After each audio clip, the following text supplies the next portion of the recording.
हाँ, नमस्कार बच्चों, केमिस्ट्री विथ रवि सर में एक बार फिर आपका स्वागत है। आज की सेशन में हम बात करेंगे 11वीं यूनिट नंबर 1। जी हाँ, मैं बात कर रहा हूँ यूनिट नंबर 1 जो है some basic of concept chemistry में। उसमें हम नया टॉपिक लेके आए हैं जिसका नाम है प्रतिशत संगठन, जिसको हम लोग बोलते हैं है ना, परसेंटेज कंपोजिशन। क्या बोलते हैं? Composition, percentage composition.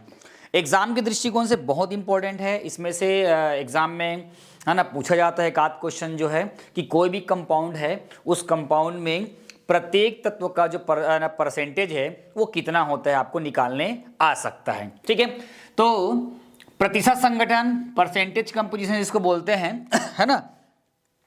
मैं इसको सॉल्व करने, इसमें से परिभाषा वगैरह तो नहीं आता है, इसमें आता है केवल एग्जाम्पल दे दिया रहेगा, उसको सॉल्व करके दिखाना है कि हमारे पास एक कंपाउंड है लाइक दिस ग्लूकोज। ग्लूकोज का फार्मूला होता है C6H12O6। तो ये ग्लूकोज का जो फार्मूला है ये सपोज बाई ये 100 भागों से मिलके बना हुआ है। तो 100 भागों में जो है कार्बन का कितना योगदान है, हाइड्रोजन का कितना योगदान है और ऑक्सीजन का कितना योगदान है उस 100% में, तो उसी को क्या करना पड़ता है, निकालना पड़ता है। तो परसेंटेज संगठन को, प्रतिशत संगठन को जानकारी के लिए बता दूं कि ये कुछ चीजें आपको जानना जरूरी है, फिर मैं आपको सॉल्व करके दिखाऊंगा। देखिए क्या लिखा है, यौगिक का प्रतिशत संगठन तत्व का उसके 100 भाग में द्रव्यमान है। मैं बताया ना कि मान लो की बात NaCl है, NaCl को हम लोग मान लेते हैं कि वो 100% है, 100 ग्राम है। तो Na का कितना भाग है उसमें और क्लोरीन का कितना भाग है उसमें, वो पूछा जा रहा है। तो बोल रहा है यौगिक का प्रतिशत संगठन मतलब होता है कि तत्व का उसके 100 भाग में कितने द्रव्यमान है, मतलब एक प्रकार से बोल सकते हैं है ना, शेयर कितना शेयर लगा है उसका, ये है। दूसरी बात, दिए गए यौगिक में उपस्थित किसी तत्व का प्रतिशत का अर्थ है कि यौगिक के 100 ग्राम में उस तत्व के कितने ग्राम उपस्थित है। लाइक दिस, जैसे मेरे पास एग्जांपल बता रहा हूं मैं,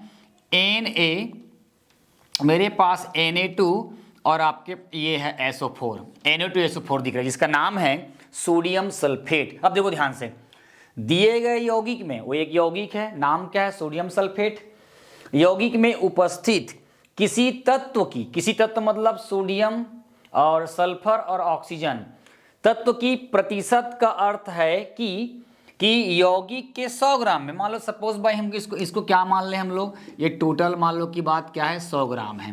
ठीक है, तो बोल रहा है कि यौगिक के 100 ग्राम में उस तत्व के कितने ग्राम उपस्थित है। एक तत्व का इस 100 ग्राम में एक तत्व का कितना ग्राम उपस्थित है और वो 100 ग्राम मिलकर वो यौगिक का फॉर्मेशन किया है।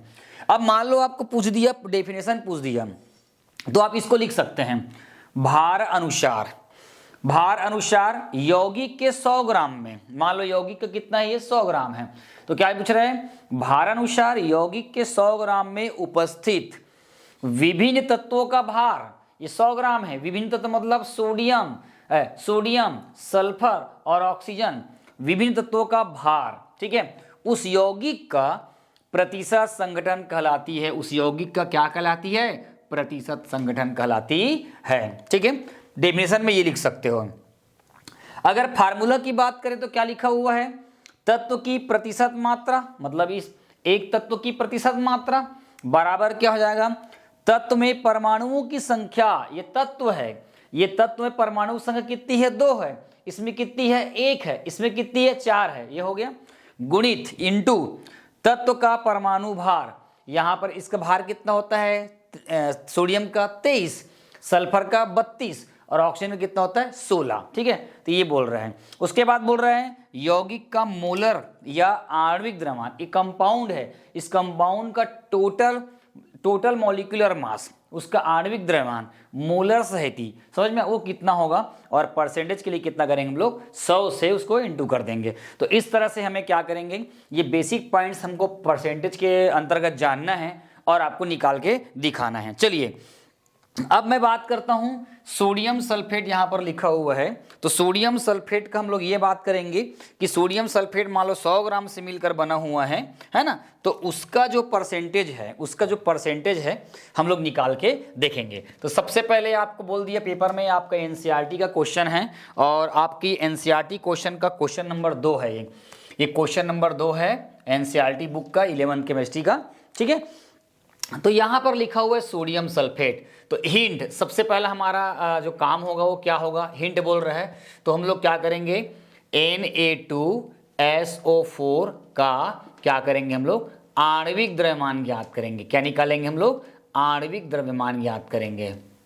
आणविक द्रव्यमान अब कैसे निकालते हैं, अब देखो तत्व निकालेंगे। तत्व का कितना है, यहां पर सोडियम का कितना होता है 23, तो 23 गुणित कितना हो जाएगा 2, ठीक है। सल्फर का कितना होता है 16, तो 32 ले लेंगे, ये 32 धन, और इसका कितना होता है 16 चौक कितना जाएगा, यहाँ पर कितना जाएगा 64 लिख दिया हूँ। और इसको डायरेक्ट जब टोटली करोगे, जब टोटल करेंगे हम लोग, तो ये निकल जाएगा टोटल कितना जाएगा आपका 142 हो जाएगा। कितना हो गया 30 90 है ना, 30 90 हो गया, 90 और 46 हो गया आपका, 40 कितना हो गया 130 है ना, 30 31 32 33 34 35 36 38 39 40 और है ना, 40 और 2 42, ठीक है। तो ये कितना आ गया 142 आ गया।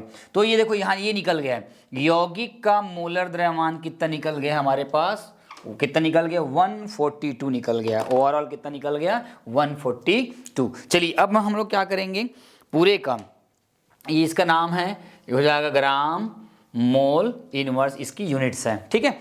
अब हम लोग क्या करेंगे, प्रत्येक तत्व का प्रतिशत निकालेंगे इस फार्मूला के अकॉर्डिंग, ठीक है। तो पहला नंबर में हो जाएगा, पहला नंबर में हमारे पास कौन सा दिया है सोडियम, तो यहाँ पर क्या लिखेंगे सोडियम का, ये दे यहाँ पे सोडियम का क्या लिखेंगे प्रतिशत, तो क्या लिखेंगे सोडियम का द्रव्यमान प्रतिशत है ना, सोडियम का क्या लिखेंगे द्रव्यमान और क्या आ जाएगा आपका प्रतिशत बराबर, इसे अब इसी में फिट करो है ना। तत्व में परमाणु संख्या कितनी है 2, तो तत्व में परमाणु संख्या कितनी है 2। उसके बाद तत्व का परमाणु भार कितना होता है 23, ठीक है, कितना जाएगा 23। उसके बाद फिर क्या होगा, यौगिक का मोलर द्रव्यमान कितना दिया है 142 और गुणित कितना जाएगा आपका 100। तो अगर हम लोग इसको सॉल्यूशन करेंगे 23 दूनी कितना जाएगा 46, बड़े कितना जाएगा 142 गुणित कितना जाएगा आपका 100। अब इसको सॉल्व करेंगे तो ये क्या हो जाएगा, देखो 2 से जाएगा, ये हो जाएगा आपका, यहाँ से कट नहीं रहा है, क्या हो जाएगा काट दो यहाँ से है ना, 2 दूनी 4 और 2 तिया 6। उसके बाद क्या करेंगे, यहाँ पे 7 से जाएगा, 7 दूनी 14 और 2 एकम 2। अब इधर से कर देंगे, सॉल्व करेंगे तो ये हो जाएगा आपका टोटल कितना हो जाएगा 2300 हो जाएगा। इसको यहाँ कर देंगे, बच गया आपका 71। अब इसको सॉल्व करेंगे बच्चा, तो सॉल्व करेंगे तो टोटल जो है ना, सॉल्व करेंगे तो इसका जो आंसर आएगा वो 32 पॉइंट, मैं यहाँ लिखता हूँ 32 पॉइंट कितना मैं निकाल कर रखा हूँ, वो है आपका 39%। इसको आप लोग हल करेंगे, ठीक है। चलिए सेकेंड नंबर में क्या दिया हुआ है सल्फर, तो यहाँ पर क्या लिखोगे सल्फर का द्रव्यमान प्रतिशत बराबर, ठीक है। अब सल्फर यहाँ पर 1 है तो ऐसा नहीं करेंगे, सीधा सल्फर कितना होता है बताया अपन लोग 32, तो सीधा यहाँ पर क्या करेंगे 32 बटे क्या कर देंगे है ना, इसके अकॉर्डिंग क्या करेंगे 142 गुणित क्या करेंगे हम लोग 100 करेंगे, क्या करेंगे 100 करेंगे। जा रहा है क्या 2 से जा रहा है, देखो 2 एकम 2 बच गया 12, 2 छक्के 12, ठीक है, 2 सत्ते 14, 2 एकम 2, ठीक है। तो यहाँ पर कितना हो गया, ये टोटल कितना हो गया 1600 हो गया, 1600 बटे कितना जाएगा 71। अब इसको इसे डिवाइड करेंगे, हल करेंगे है ना, हल करेंगे तो लगभग इसका उत्तर जो रहेगा क्या आएगा 22 दशमलव कितना आ जाएगा, 22 दशमलव कितना आ जाएगा आपका 54 आ जाएगा। इसको आप लोग हल कर देखना, ठीक है। तीसरा नंबर बता रहा हूँ, तीसरा नंबर में क्या दिया है ऑक्सीजन, तो ये जाएगा ऑक्सीजन का क्या जाएगा आपका द्रव्यमान प्रतिशत बराबर, ठीक है।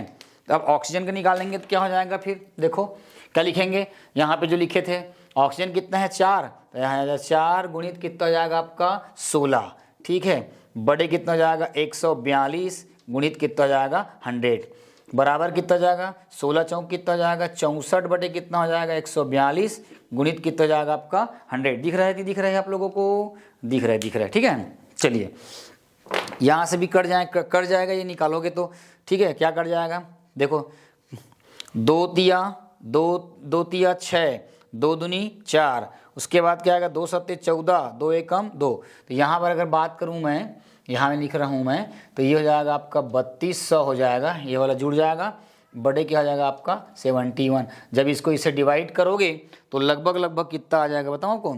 ये आ जाएगा 45.07% आ जाएगा। अब आप देख सकते हो, क्या देख सकते हो कि ओवरऑल के बारे में बात कर रहा हूँ। देखिए अब टोटल परसेंटेज किया है, ये Na2SO4 का भार कितना लिए हम लोग? भार कितने मान रहे हैं इसको? 100 मान रहे हैं। कितना मान रहे हैं? 100 ग्राम मान रहे हैं, ठीक है। अब देखो निकला क्या है? सोडियम। सोडियम का अगर मैं बात करूं तो सोडियम का कितना निकला है भैया? सोडियम का कितना निकाला हूं मैं? 32 पॉइंट कितना निकला हुआ है कि है ना 39% निकला है। सल्फर का कितना निकला है? 22 दशमलव कितना निकला है? 54 प्लस, और ऑक्सीजन का कितना दिया यहाँ पे?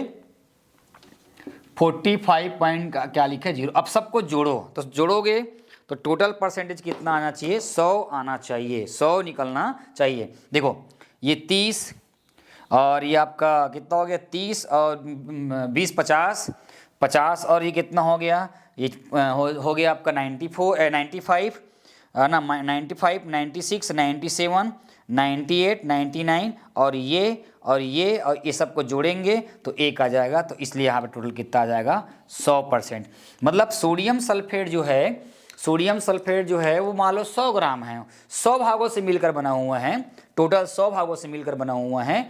तो यहाँ पर उसमें सोडियम की जो भागीदारी है, सोडियम का जो पार्टिसिपेट है वो कितना है? 32.39, और सल्फर का टोटल कितना है? 22.54, और ऑक्सीजन का कितना है? 45.07, और ओवरऑल सबको जो मिक्स कर रहे हैं तो वो आ रहा है आपका 100। तो द्रव्यमान प्रतिशत का मतलब ये होता है कि कोई भी जो कंपाउंड होता है वो कंपाउंड जो है अगर 100 ग्राम से अगर उसको प्रदर्शित किया जाए तो उसमें जो प्रेजेंट जितने भी उसमें जो जितने भी प्रेजेंट एलिमेंट्स है, तत्व है, तो तत्व की सहभागिता, उसका जो शेयरिंग है, उसका जो पार्टिसिपेट है वो कितना होता है उसके बारे में बात कर रहा है। तो प्रतिशत का मतलब होता है 100 भागों से मिलकर बना हुआ, ठीक है। तो ये पेपर में आएगा तब का लेना।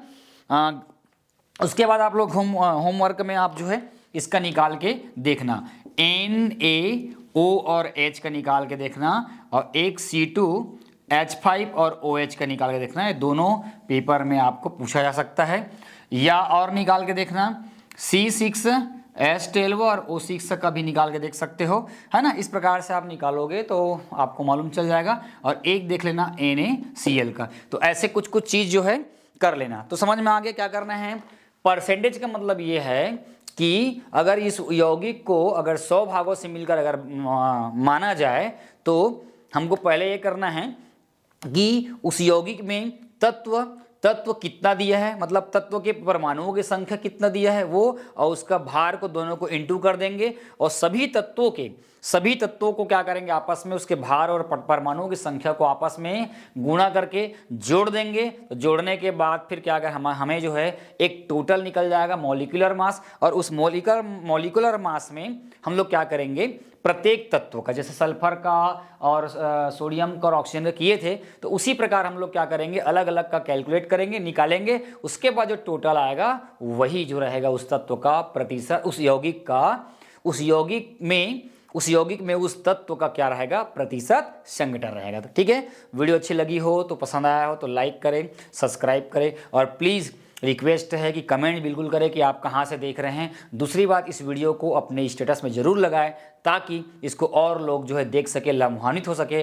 कारण इसलिए बता रहा हूँ क्योंकि मैं बहुत जल्द जो है डिजिटल बोर्ड के माध्यम से आना चाहता हूँ। फिर आपको जेईई नीट लेवल का बहुत सारे ऑब्जेक्टिव क्वेश्चन भी मैं सॉल्व कराऊंगा, तो वो डिजिटल बोर्ड के बिना संभव नहीं है। बहुत सारे क्वेश्चन को सॉल्व कराऊंगा, जेईई नीट लेवल का बहुत सारा काम करना मेरे को बाकी है और मैं वो लेके आना चाहता हूँ। तो मेरा हेल्प करें, चैनल को लाइक करें, सब्सक्राइब करें, दूर तक फैलाने का प्रयास करें, और केमिस्ट्री के जो प्रति जो डर है आपके अंदर में, उस डर को भगाने का कोशिश हम कर रहे हैं। तो अब की बार कितने तैयार। जी हाँ, मोर संगवारी तुम्हार द्वार केमिस्ट्री विद रवि सर फिर एक बार आपका स्वागत करता है, अभिनंदन करता है। अगली वीडियो के लिए बने रहिए, तक के लिए नमस्कार, जय जोहार, जय छत्तीसगढ़।